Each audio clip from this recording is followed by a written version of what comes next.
Hey guys, what's up? Caleb Downing here, and today we're going to go over a straight up comparison between my buddy's Sig Rattler, his real Sig Rattler, and my jailbroke version, alright? If you want to see a build video of this, or really not so much a build video, but just me talking about this particular firearm and how it's worked and what pieces and parts are in here, that's going to be listed down below. That's a separate video. I just decided to make these two videos separate instead of making one big longer video. So for this video, let's go look at a comparison, a direct comparison between a Sig Rattler and my jailbroke version. If you want to see the conglomeration of what this thing is, go check out that link down below. Let's get into it. And these are supers.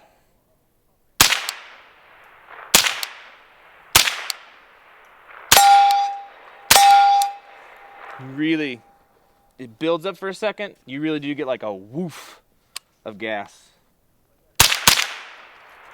Kind of. Okay. And then these are stubs.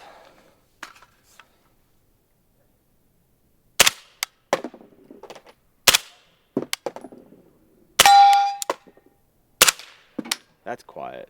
That's cool. That's pretty quiet. That's pretty cool. All right, so now let's try it on the other system. Yeah.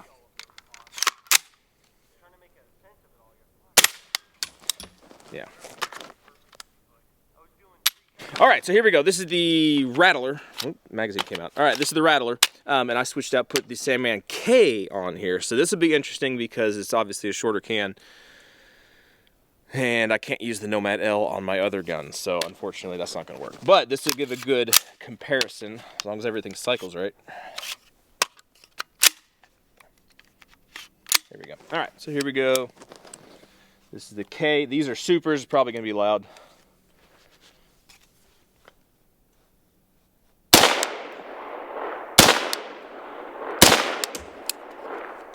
Yeah, it's a little loud. A little loud. I can't tell if you're seeing from this angle or not, but I can see fire, so I know it's spitting some fire. And this is just a standard end cap, not a flash hider end cap. But I mean, you take this guy off, I almost guarantee you it's going to be quieter than without the suppressor, or with the suppressor. Yeah. You can feel the concussion for sure that way, but that is short. Yeah, that's really what you're going for, and that's what you're going for, but, I don't know.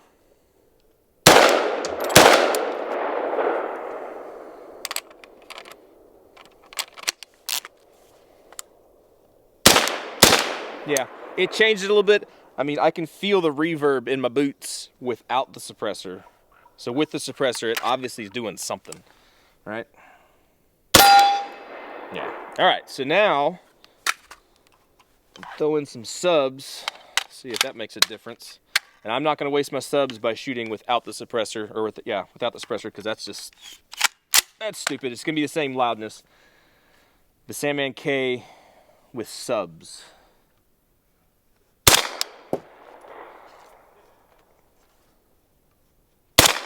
Yeah, so it's right there on the edge. It's right there. But if you're going for an overall like small little system,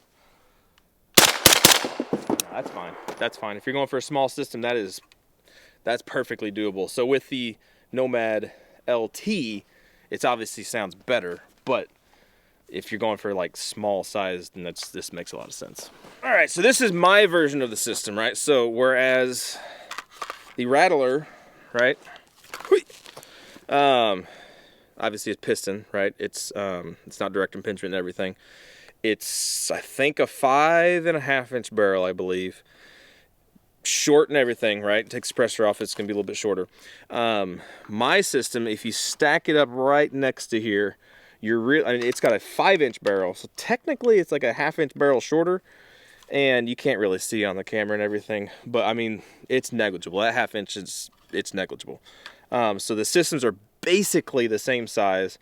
The way that I have mine set up, this handguard won't take a Nomad series suppressor. It just won't. It's just not quite big enough. It's off by like a tiny little bit. Kind of makes me upset, but it also saved me money, because if it did fit, then I would have definitely got a Nomad TI. Just because it's smaller and everything. But anyway, it saved me some money.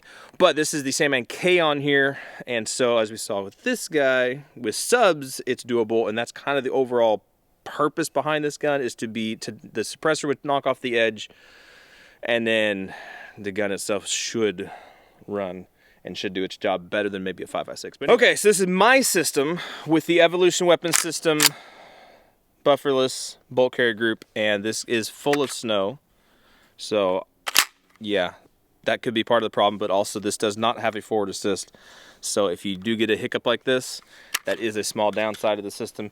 It's always been there, but yeah, this did have a bunch of snow in that. So I don't know if that's the system or if that's my fault. These are supers. Get away from the camera a little bit. These are supers. Yeah, I'll see how I know they're gonna be loud, but here we go. I'm gonna hurt my ears. Yep.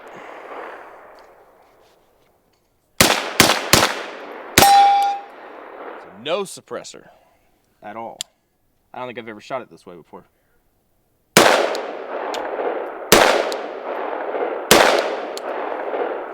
Okay. So he cycled fine. Same thing, I kind of felt the reverb in my boots. Okay. Alright, now put the better stuff in. It says the subsonic stuff should be right there as far as hearing safe, maybe, kind of.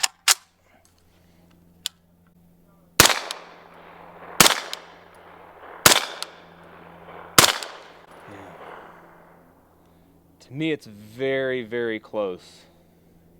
I can still hear it in my left ear a little bit. My left ear is my sensitive ear. But really, they sound very, very, very similar. The Rattler versus this guy, very, very similar.